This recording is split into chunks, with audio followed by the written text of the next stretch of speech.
2 and 1. Yeah, now, Corey, you're looking at me. Will you stop looking at me? Look at me. Sorry. I've never done an interview before. Oh, yeah, right. Look, man, we're here in Toronto, the home of Live Nation.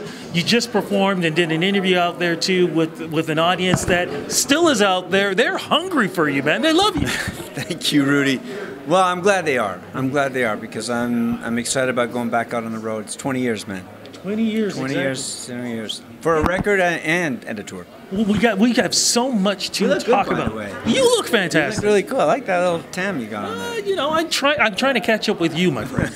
No, you've been such a staple point and such an inspiration for so many people. You know, it's kind of funny. I was thinking to myself, because this weekend is Canada's Walk of Fame induction. You were inducted. Correct. That's the last time we saw each other at Casa Loma. It was it was Casa Loma. We saw each other. Fundraiser. And it's kind of funny because you told the story. Pivotal night for me. Yeah, when I met Bob Ezrin. Yeah, because that really was the inspiration for this. Are we calling EP, album, whatever you want to call it?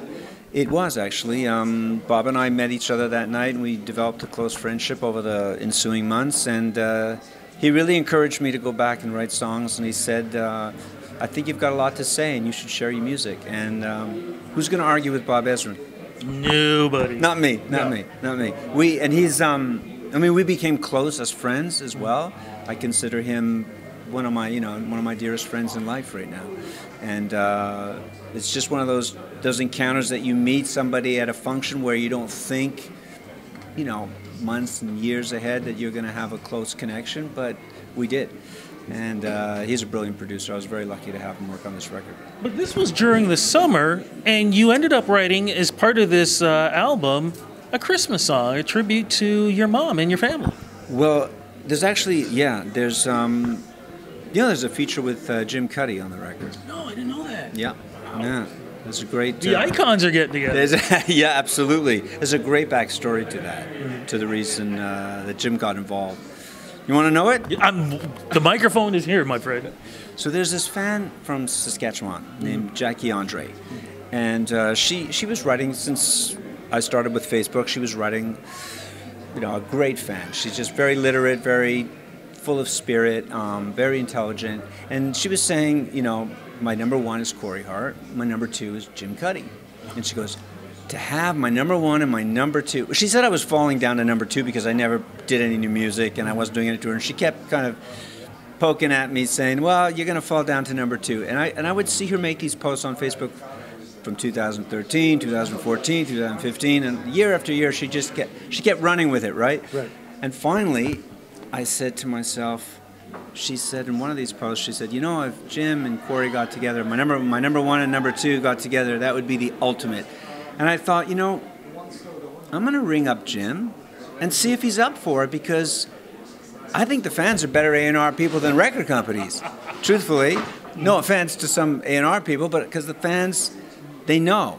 Mm-hmm. And she was dead right, because Jim and I, our voices sound great together. What's the song? The song's called First Rodeo. And how about that for a coincidence? Because I had written the song without knowing that Jim was going to get involved. Wow. And then I tweaked the lyrics a little bit, but the chorus was the same, but I tweaked the lyrics because he does the second verse where he talks. It's a really autobiographical song about my life in music and my career, and it has a lot of references to getting back out there. Mm-hmm. And we loved it. We loved working together with him. He's a real gentleman. I call him Sir James. Oh, I love this. But you also did a song with about your daughter too, right? There's a song called Shawnee Girl, which is about my daughter India. Mm-hmm. A song for Julie called Tonight I Wrote You This Song. And Dreaming Time Again is kind of my song about going back out on the road. What about the Christmas song we were talking about earlier? Yeah, the Christmas song, Another December. It was the first one that I wrote for the record. And it's about my mom, who I lost in 2014, shortly after my concert at the Bell Center.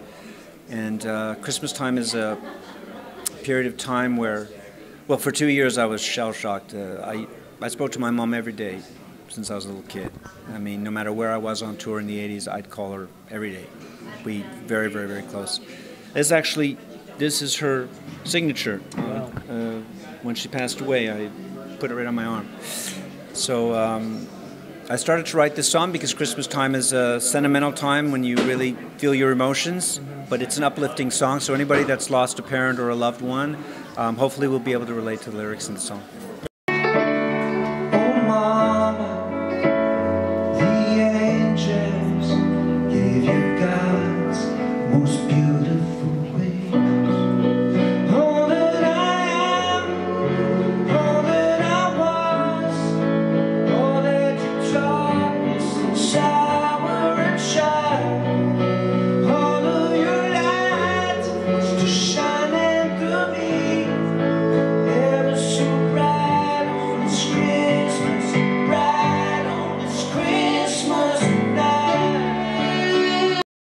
I can definitely do that. I mean, I'll ask my brother just around December also. His birthday's on December 24th, the last time the cancer. Oh, wow. So I know exactly what you're talking about, too. So is that the first time you heard the song? First time I heard it. So I was just like, thank you for writing a song like that. But look, I know we don't have a lot of time, but I got to ask you the tour, because as we speak, December 7th, tickets go on sale. When does the tour start and where? May 31st. That's my birthday in St. John's. What should be the opening track?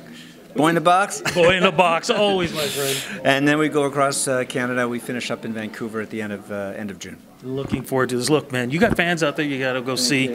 Great seeing you, man. Congratulations and all success. Keep doing all the good stuff that you do for Canadian musicians. Thank you, my friend. You're a legend. You never surrender, you never surrender, just follow your path, wherever it leads you. When the night is cold, and you fell down on your knees, and you're looking for shelter, and somebody to hear you, you're calling all angels, Jane, you're calling all angels to receive you, to believe you, yes.